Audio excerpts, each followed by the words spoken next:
अस्सलाम वालेकुम दोस्तों। आज मैं जिस प्रोडक्ट का रिव्यू करने वाला हूँ वह है डाउनलेस का 9191 अवंती मॉडल। ये मैं 1.5 महीने से घर के अंदर इस्तेमाल कर रहा हूँ और इस्तेमाल करने के बाद इसका रिव्यू जो है बना रहा हूँ। तो इसके अंदर जो मैंने खूबियाँ और ख़ामियाँ देखी हैं वो आप लोगों के साथ शेयर करता हूँ कि आप लोग इसको परचेज़ करने से पहले एक दफ़ा देख लें कि आपको लेना चाहिए या नहीं। तो सबसे पहली जो इसकी जो है ख़ामियों की बात कर लेते हैं। तो इसके अंदर जो है इसकी पहली ख़ामी जो मुझे नज़र आई है, इसके अंदर इन्होंने कंप्रेसर चाइनीज़ ब्रांड का लगाया हुआ है। तो इससे पहले जितने भी डाउनलेस के अंदर कंप्रेसर आते थे वो पैनासोनिक या किसी अच्छे ब्रांड के होते थे, लेकिन इस दफ़ा इन्होंने कंप्रेसर जो है अब चाइना के लगाने शुरू कर दिए हैं, जो कि बहुत ही मायूस कुन बात है कि ये अब इन्होंने दिन ब दिन क्वालिटी बेहतर करने की बजाय मज़ीद कम करते जा रहे हैं। तो ये काफ़ी मायूस कुन बात थी मेरे लिए। मुझे पहले तो इसका नहीं पता था, लेकिन जब मैं ख़रीद कर घर आया हूँ तो मैंने इसको नेट पर सर्च किया है कंप्रेसर के बारे में। तो मुझे ये देखकर बहुत ही शॉक लगा है कि ये कंप्रेसर जो है चाइनीज़ ब्रांड का है। अच्छा, इसकी जो दूसरी खामी है मुझे नज़र आई है, इसके अंदर इन्होंने थर्मोस्टेट जो है वो पुराने डिज़ाइन का लगाया हुआ है, जो 25-30 साल पुरानी टेक्नोलॉजी है। ये मैकेनिकल तरीके से काम करता है। इसके अंदर एक कूलेंट गैस होती है जो टेम्परेचर के बढ़ने और कम होने पर फैलती और सिकुड़ती है, तो उससे जो है आपका थर्मोस्टेट काम करता है। लेकिन आजकल जो है मार्केट में जो है प्रिसाइज टेम्परेचर कंट्रोल आ गए हैं, जो इलेक्ट्रिकल और इलेक्ट्रॉनिकली जो है कंट्रोल करते हैं, जो बिल्कुल एक्यूरेट टेम्परेचर पर आपके रेफ्रिजरेटर को ऑन या ऑफ करवाते हैं। तो अब इन डाउनलेस वालों को भी चाहिए कि अपनी टेक्नोलॉजी को थोड़ा इम्प्रूव करें। आप जो है लेटेस्ट टेक्नोलॉजी की जो है कीमतें वसूल कर रहे हैं लोगों से लेकर, और टेक्नोलॉजी जो है बहुत पुरानी लगा रहे हैं। ये भी मायूस कुन बात थी मेरे लिए। अगर मैं तीसरी खामी की बात करूं तो तीसरी खामी जो मुझे नज़र आई है, इसकी कीमत बाकी ब्रांड की निस्बत ज़्यादा है। ये 9191 की अगर बात की जाए तो ये मैंने 65,000 का लिया है, और इस कीमत के अंदर आपको हायर का जो सबसे जंबो साइज़ है 438 मॉडल वो मिल जाएगा। और उसके अंदर जो है स्पेसिफिकेशन काफ़ी ज़्यादा है। उसके अंदर स्लाइडिंग ट्रे का ऑप्शन है, एचसीएस टेक्नोलॉजी है, और डिजिटल कंट्रोल पैनल है, और 4 सेंसर दिए हुए हैं उन्होंने। तो वो मतलब इस कीमत के अंदर आपको अच्छी टेक्नोलॉजी, लेटेस्ट टेक्नोलॉजी और अच्छी स्पेसिफिकेशन दे रहे हैं। तो ये भी एक मुझे खामी नज़र आई है कि डाउनलेस वाले इतनी कीमत चार्ज कर रहे हैं और स्पेसिफिकेशन इसके अंदर कुछ भी नहीं है। सिर्फ ये आपको फ्रीज़र पोर्शन के अंदर आपको 2 ग्लास डोर शेल्फ मिलेंगी, और नीचे भी सिर्फ 3 शेल्फ हैं और कुछ भी नहीं है। कोई स्लाइडिंग ट्रे नहीं है आपको देखने की मिलेगी। तो ये मुझे खामी जो है नज़र आई है। और चौथी जो अगर इसकी खामी की बात करूं तो इसके जो ग्लास डोर की है फिनिशिंग सही नहीं है। ऐसे लगेगा ग्लास को अलहदा से किसी ने डोर पर चिपकाया हुआ है। हालांकि मैंने दूसरे भी ब्रांड का विज़िट किया है जिनके हायर या ग्री या दूसरे जिनके ग्लास डोर के हैं, तो उनके अंदर आपको ये चीज़ नहीं मिलेगी। उनकी जो फिनिशिंग है ग्लास डोर की वो बहुत ही प्यारी है। तो ये एक खामी हो गई। इसके अलावा जो पांचवी खामी है, इन्होंने आइस ट्रे जो है वो इंतहाई घटिया क्वालिटी के दिए हुए हैं। तो ये एक दफ़ा हमसे जो है गिरा है तो ये टूट गया है। तो ये जो है डाउनलेस वालों को चाहिए कि जो आप इसके साथ एक्सेसरीज दे रहे हैं तो उनकी क्वालिटी को भी इम्प्रूव करें। तो ये चीज़ जो है इसका प्लास्टिक इंतहाई घटिया क्वालिटी का है, एक दफ़ा जो है गिरने से ही टूट गई ये है। तो ये भी मुझे खामी नज़र आई है। तो अब ये तो हो गई जो मुझे खामियां नज़र आई हैं इस रेफ्रिजरेटर के अंदर। अब मैं बात करता हूँ कि इसके अंदर जो खूबियाँ हैं उनकी बात कर ली जाए। तो इसकी जो पहली सबसे बड़ी खूबी है डाउनलेस के रेफ्रिजरेटर की, इसकी जो कंप्रेसर की वारंटी है वो 12 साल है और पार्ट्स की 1 साल है। तो ये जो है बाकी जो ब्रांड से 2 साल जो है कंप्रेसर की वारंटी ज़्यादा दे रहे हैं। तो ये भी एक अच्छी चीज़ है कि आपको फ़िक्रमंद होने की ज़रूरत नहीं है कि कंप्रेसर आपका कभी ख़राब हो भी जाए तो ये उसको रिप्लेस कर देते हैं। तो ये मुझे एक अच्छी खूबी नज़र आई है कि ये कंप्रेसर की इतनी लंबी जो है वारंटी दे रहे हैं। अच्छा, और दूसरी इसको की खूबी की बात की जाए तो इसके अंदर इन्होंने विटामिन फ्रेश टेक्नोलॉजी दी हुई है। ये अब इस इनके बकौल के ये जो है आपके फ्रूट के अंदर जो विटामिन ए सी होते हैं तो उनको जो है ज़ाय नहीं होने देता। इसके अंदर एक नेचुरल जो लाइट होती है ग्रीन रेड और जो है ग्रीन रेड और ब्लू लाइट जो है वो जो है दिन के जो है 24 घंटों में 8-8 घंटे जो है वो चलती रहती है। अच्छा, इसकी तीसरी खूबी की बात करें तो इसके अंदर जो है लो वोल्टेज स्टार्टअप का फंक्शन दिया हुआ है।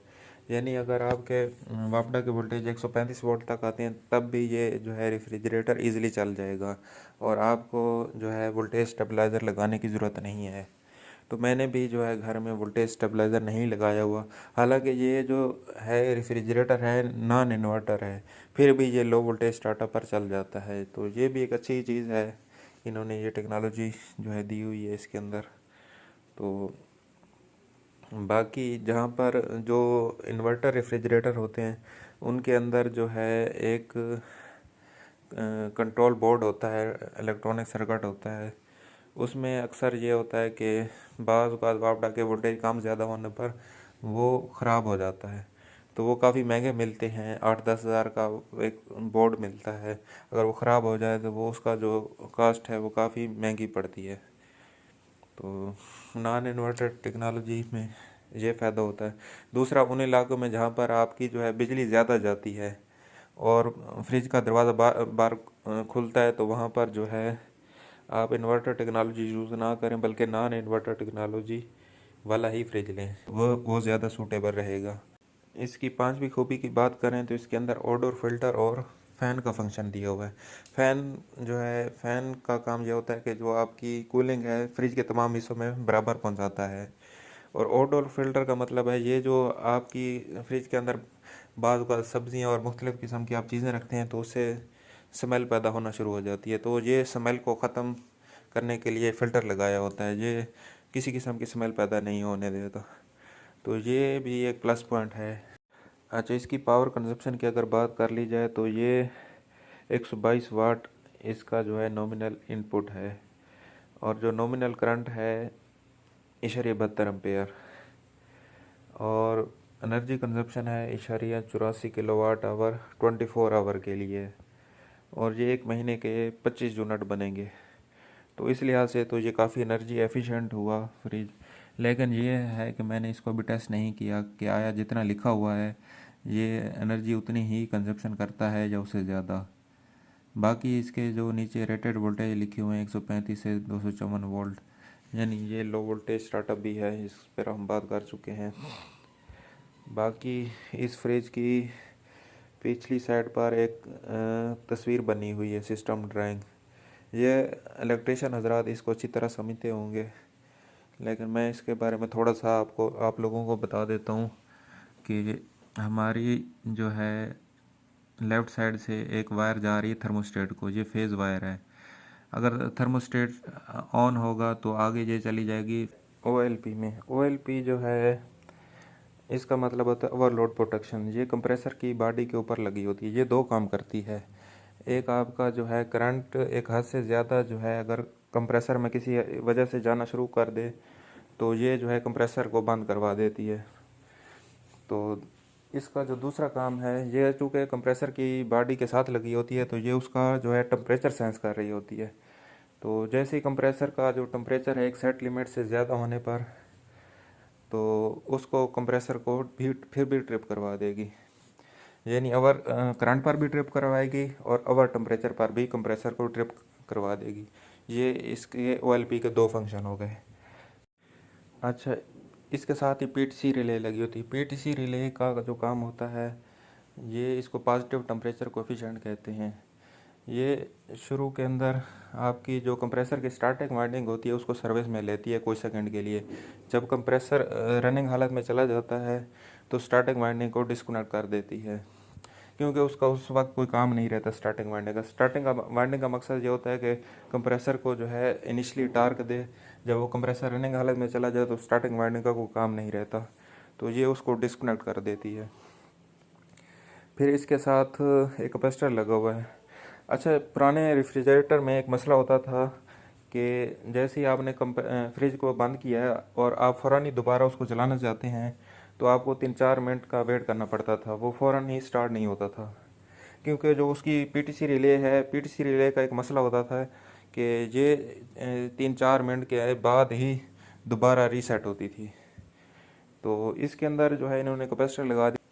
तो मतलब आप ये है कि फ्रिज अगर किसी वजह से बंद करते हैं और फ़ौरन स्टार्ट करते हैं तो कंप्रेसर हमारा जो है फ़ौरन ही स्टार्ट हो जाएगा।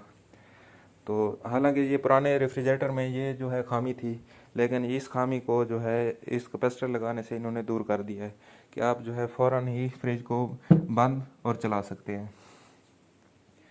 बाकी इसके अंदर जो है आप दरमियान में देख सकते हैं जहाँ पे कंट्रोल बोर्ड लिखा हुआ है, इसमें एसी सप्लाई आती है और डीसी आउटपुट निकलती है। डीसी आउटपुट जो है आपकी फ़ैन को कंट्रोल करती है। रेफ्रिजरेटर के अंदर जो एलईडी लगी होती है सफ़ेद रंग की, उसको सप्लाई जाती है, और जो विटामिन फ्रेश टेक्नोलॉजी के लिए एलईडी लगी होती है उसको सप्लाई जाती है। बाकी इसके अंदर एक इन्होंने कॉन्टैक्ट भी दिया होता है, नॉर्मली ओपन नॉर्मली क्लोज़ का। ये फ्रिज के दरवाजे के साथ लगा होता है। जैसे हम डोर को जो ओपन करते हैं तो हमारी जो है एलईडी जो है चलना शुरू हो जाती है, और जैसे ही फ्रिज का दरवाज़ा बंद करते हैं तो जो हमारा फ़ैन है वो सर्विस में आ जाता है, वो चलना शुरू हो जाता है और एलईडी बंद हो जाती है। तो बाकी उम्मीद है आप लोगों को इस बात की समझ आ गई होगी। जो इलेक्ट्रिशियन हज़रात हैं तो वो तो इस चीज़ को अच्छी तरह समझते हैं। तो उम्मीद है आप लोगों को मेरी वीडियो पसंद आई होगी। अगर मेरी वीडियो पसंद आई है तो प्लीज़ लाइक कर दें और मेरा चैनल सब्सक्राइब कर दें। अगर कोई सवाल है तो आप लोग मुझसे कमेंट सेक्शन में पूछ सकते हैं, मैं कोशिश करूँगा उसका जल्द से जल्द जवाब देने की। शुक्रिया, अल्लाह हाफिज़।